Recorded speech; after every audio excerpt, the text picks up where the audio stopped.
दुनिया ने भारत के प्रयासों को देखा भी है और सराहा भी है। आज दुनिया भारत को एक नई दृष्टि से देख रही है। इस दृष्टि के दो महत्वपूर्ण पहलू हैं। एक आतंकवाद और दूसरा विस्तारवाद। भारत इन दोनों ही चुनौतियों से लड़ रहा है और सधे हुए तरीके से बड़ी हिम्मत के साथ जवाब भी दे रहा है। हम भारत अपने दायित्वों को सही तरीके से निभा पाए, इसके लिए हमारी रक्षा तैयारों को भी उतना ही सदृढ़ रहना होगा। रक्षा के क्षेत्र में देश को आत्मनिर्भर बनाने,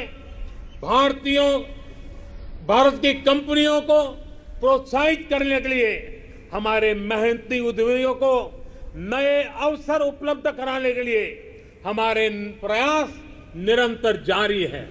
मैं देश को विश्वास दिलाता हूं कि देश की रक्षा में लगी हमारी सेनाओं के हाथ मजबूत करने के लिए हम कोई कसर नहीं छोड़ेंगे। मेरे प्यारे देशवासियों, आज देश के महान विचारक श्री अरबिंदो की जन्म जयंती भी है। साल 2022 में उनका 150वां जन्म जयंती का पर्व है। श्री अरबिंदो भारत के उज्जवल भविष्य के स्वप्न दृष्टा थे। वो कहते थे कि हमें उतना सामर्थ्यवान बनना होगा जितना हम पहले कभी नहीं थे। हमें अपनी आदतें बदलनी होगी। एक नए हृदय के साथ अपने को फिर से जागृत करना होगा। श्री अरबिंदो की ये बातें हमें अपने कर्तव्यों का ध्यान दिलाती है। एक नागरिक के तौर पर, एक समाज के तौर पर हम देश को क्या दे रहे हैं, ये भी हमें सोचना होगा। हमने अधिकारों को हमेशा महत्व दिया है। उस कालखंड में उसकी जरूरत भी रही है, लेकिन अब हमें कर्तव्यों को सर्वोपरि बनाना है, सर्वोपरि रखना है।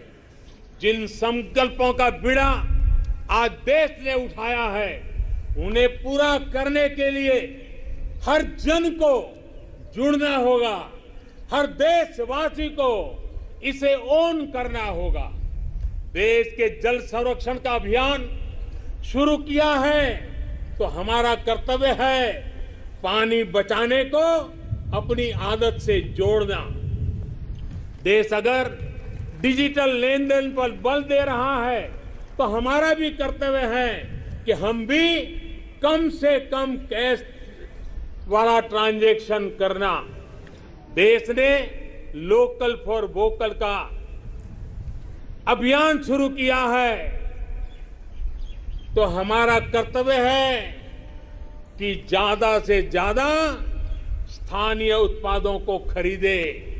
देश के प्लास्टिक मुक्त भारत की जो हमारी कल्पना है, हमारा कर्तव्य है कि सिंगल यूज प्लास्टिक को इस्तेमाल पूरी तरह हमें रोकना होगा।